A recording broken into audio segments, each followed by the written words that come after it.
And our panel tonight, Daniel Gotera and Kim Davis, creator and host of Chalk Talk. Welcome. Thank you. Happy New Year for Happy New Year. this show. Love the glasses. Love the purple glasses. Thank you. All right, tonight we love a game of over-under. We're going to start with this. How many days will it take the Texans to hire a new head coach? Let's go 20.5 because it took them 25 days to hire Lovie Smith. So are you going over or under 20.5, Kim? I'm gonna go under. I don't know why. I'm just gonna go under. And why would you go under when you consider that you got the playoffs going on and everything else? They are in such a kind of fury over there to give the appearance that they're doing things differently and right. So I think they want to get it done quickly, and I think they know who they want if they can get that person to come, and it's not Sean Payton. He ain't coming, people. Sorry. No, definitely not Sean Payton. I would agree with that. Daniel? I'm going to go with under as well because I do think they have a lot of good coaching candidates that they're going to interview. They've already had two guys from the Eagles, and I think it should be an offensive mind. I'm of that mind that if you're going to get a quarterback in the first round, you need to pair him up with an offensive-minded head coach. I know they've got a couple more names to go, but I think they're going to go under that. If you get a quarterback. Yeah. Doesn't this Well, they better. Because, listen, they don't have any on their season ticket preview on their website. On that little picture, they have 5 rookies and no quarterbacks, so they got to get a quarterback. But doesn't this really come down to the playoffs and which teams are still involved, especially when you look at the 2 Eagles coaches? If they're still going, there's a chance those guys wouldn't be hired. Still, I'm going to say under. I'm still going to say under. It goes back to the perception thing. Yeah, it's you got to the get perception things going thing. on here. I really think Jonathan Gannon has to be the leader in the clubhouse because he got so far in the process last year. Jonathan Gannon, of course, being the Eagles' defensive coordinator. Am I wrong on that? No, I'm intrigued by Ben Johnson, though, because to turn around the Lions' offense, to do what he's done with Jared Goff, kind of turn him around too. Yeah. I think that's a very impressive job. Not that I watched every Lions game, but the fact that they were in playoff contention and that offense was pretty good there towards the end. I think I'm intrigued by that. I'm with you. I'm intrigued by that. And does Gannon want to come here? I mean, he may say, listen, I've been down this path before. You guys are kind of a not have it together group. I'm not so sure I want to do it. But I think he's their favorite. Everything that I hear, I feel like he's their favorite, which makes me nervous. I'm just saying. he got so far along in the process last time, and again, he's one of the first 3 that have interviewed already. So again, that's why I'm thinking that would be the guy that they would that again is the leader in the clubhouse.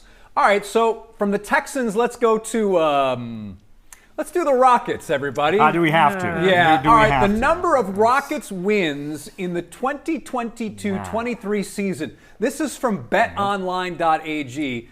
22.5. Now, it started at 23.5 at the beginning of the season. It's now down to 22.5. Will the Rockets go over or under? And does this mean the end for Steven Silas? So they're at 10. They're at 10. Ooh, I like this. I can see the math going on the wheels inside. Turning, yes. So no steam coming out. That's good, though. I'm going to say, listen, I know, don't throw things at me. I'm going to say over. I'm going to say they're going to find 13 wins somewhere. They're going to find 13 wins somewhere. They still got a fair amount of the season left. I don't really know how it's going to happen. I don't have that answer. Or either Steven would be calling me. But I'm going to go over because they can't be below that number again this year. Yeah. If Steven has any chance, I think, of seeing this rebuild through. I know he really wants to, and he's such a nice guy, and he's been through a lot while he's been here in Houston, but I'm going to go under. Yeah. I got to go under. I think they may hit 22, which is under. Close. If you had asked me about a week and a half ago, maybe 2 weeks ago, I would have said over. It's just the way they've played lately. There seems to be a disconnect. I'm not sure what it is, whether it's rotations, the message is not getting through to the young guys, the vets aren't speaking up, they don't really have very. There's a disconnect in that locker room. I know the spirits are kind of high. They're young kids, right? They still want to play, but something is off. And they had this unfortunately, before, that goes back to Silas. They were here before, and something happened, and they turned it around and got on a bit of a roll, and that's what I'm looking for. Yeah. I'm going to put that out into the atmosphere that they're going to get that buzz and somehow get 13 games. I'm going to side with Eric Gordon on this. When Eric Gordon was asked recently, has there been any improvement? What were the 2 words? No improvement. Under. No Yeah, and look, improvement. Eric Gordon, he's had one foot out the door pretty much all season. Yeah. I get it. He Understandably, wants to play for a understandably. winner. I understand. And he's not one of those vocal vets, right? He's not going to really get into guys' faces. And the times that I've been out to practice, look, John Lucas is able to get through to these guys. Whether he can take over this team, if indeed Steven Silas goes away, he's able to get through. Whenever he was filling in for Silas, they played such great basketball. They Maybe did. there's a different voice that's needed, and unfortunately that means Silas is gone. Yeah, and listen, Eric, you're right. Not a bad guy, but there's some days where he says they are getting better. So it was a bad game, and I let's not hang the season on his response that one night. It was like, come on, E. Yeah. Come on.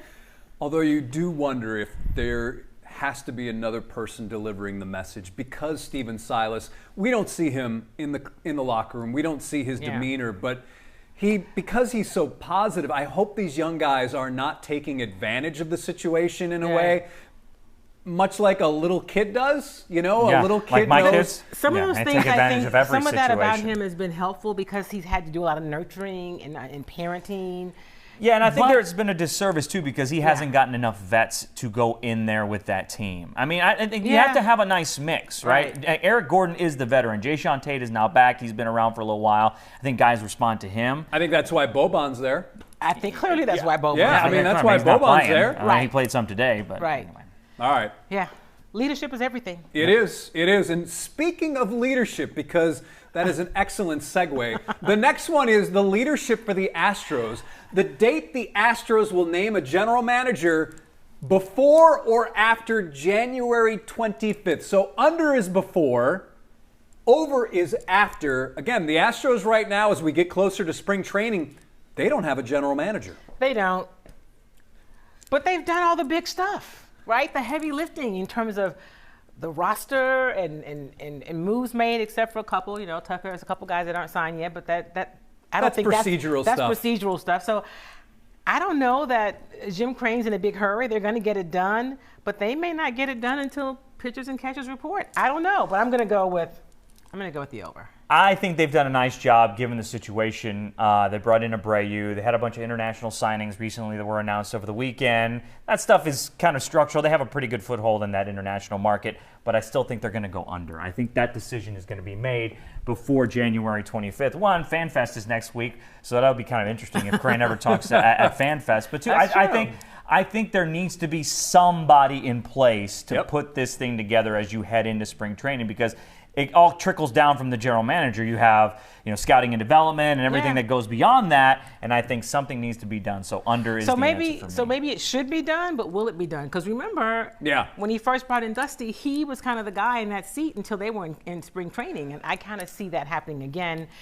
He's been successful, at it. So we'll see. It should be done, and I think it will be done. I had Astros Twitter kind of in an uproar because I had mentioned this is really odd, and because you've waited so long, you've really put that new hire, whoever it is, at a disadvantage. You're behind the eight ball. A lot of the reasons you just mentioned why.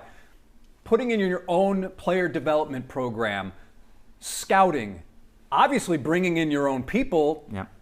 A lot of people, they're still under contract because a new season is starting. Right. I think Jim Crane, I'm going to say after. And I don't think that's good for the Astros. I don't think it's good, but I just think that's kind of how Jim rolls. But again, they have the luxury. They have a really, really good team. And they got a good track record. That gives them the luxury to do whatever they want. And I think that's why he's doing just that. And how much is he going to change with the way they do things? We'll see. We'll see. All right, hang tight. We have much more from Kim and Daniel here on Sports Extra.